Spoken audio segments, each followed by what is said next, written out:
Right, hi guys, welcome back to the channel. It's been a while. The reason for that is that there have been issues with regards to the property that I'm buying. What's happened is that the valuation for the property which the mortgage lender performs has come back below what I have offered for it.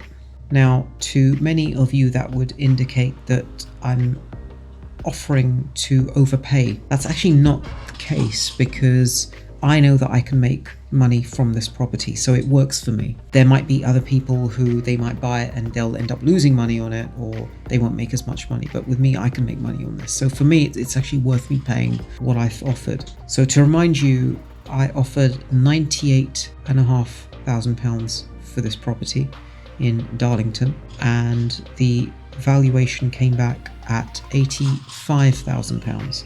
Now what that means is that the mortgage company will actually still give me 75% of the money for this, but they will only give 75% of £85,000, meaning that they will give me 63.75k for the property. I'll have to come up with 34.75k.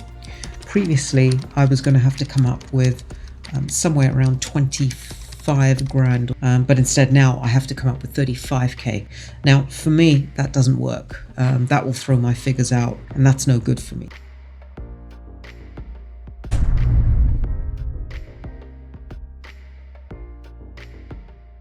There's several things that we can do, and I'm actually doing it, so let me explain. So this is going to help people who come up against a similar situation whereby the valuation comes out low and they don't know what to do now. The first step, I got the email from the mortgage company, and I'll put it up on screen. And the email states, as discussed, Santander do not produce a valuation report. That's not important. The important line is, currently they have downvalued the property to £85,000.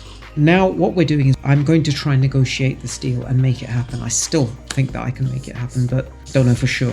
So the first step, what I did was that I sent this email over to the agent and explained that this has happened.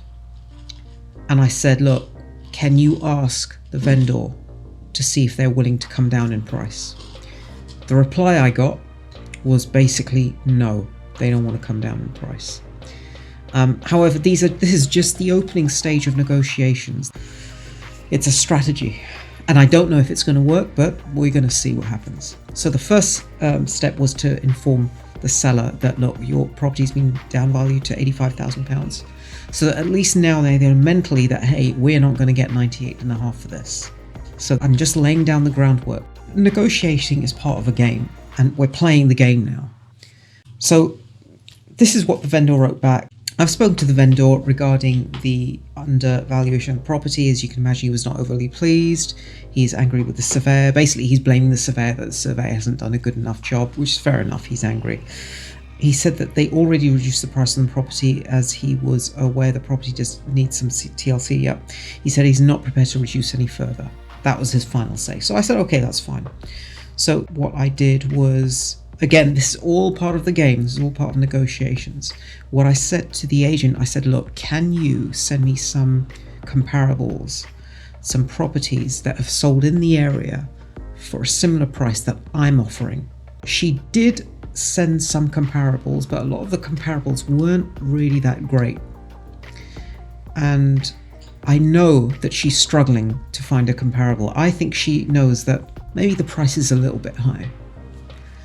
But again, it's part of the game. I want to get into the agent's head to say that, look, you've sent me some comparables and none of the comparables were any good. But we're going to use that strategy later on. So anyway, comparables were not great. She didn't do a very good job. She just couldn't find them, to be honest. What I did was I looked for some comparables myself. I sent them over to the mortgage broker and said, look, do you think if we send these comparables over to the potential lender and we appeal the valuation, that they will agree to increasing valuation? She looked at the comparables and basically she said, look, these comparables are not very good. So what we're now doing is we are looking for another lender who is going to send out a different valuer, and they're going to value the property maybe in the next 2 or 3 weeks. So that's where we are right now. We're at a stage where we're getting another lender and we'll get that valuation.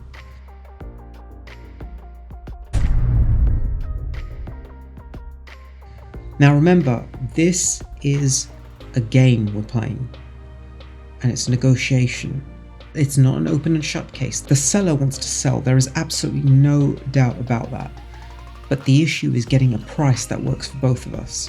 What's most likely going to happen is that the valuation will come out, it's going to be undervalued again. And when that happens, I will tell the agent, who in turn will tell the seller, that we have to work out a deal here. And then it's going to be up to the seller to start bringing down the price. But that will be covered in a later video. I just wanted to give you an update of where we are. And also it can help you guys out there who are also suffering from undervaluations, because a lot of you guys don't know what to do. I do, I've done it before. And as I said, we're now playing the game. I've already softened the agent up to show that it's very difficult to find comparables. So the agent is now already in her head thinking, right, this property is maybe a bit overvalued. Now, again, I'm going to stress that for me, the price that I offered to pay for the property works. I have no issues paying that. I can make money from it. But everything depends on getting a mortgage at 75% LTV. We need that in place for it to work. So that's where we are, and I will provide another update probably in 2 or 3 weeks' time regarding this particular property to see where it goes. Worst case scenario, we'll duck out of this property and we'll do another search and we'll find a different property to buy. But whatever the case is, that we've got cash in our hands, we're ready to spend. So whatever happens, we are going to be buying a property fairly soon. Okay, right, so that's it, guys. Thanks for watching. Like, subscribe, do all that thing, and I'll give you another update as and when it's available. Thank you.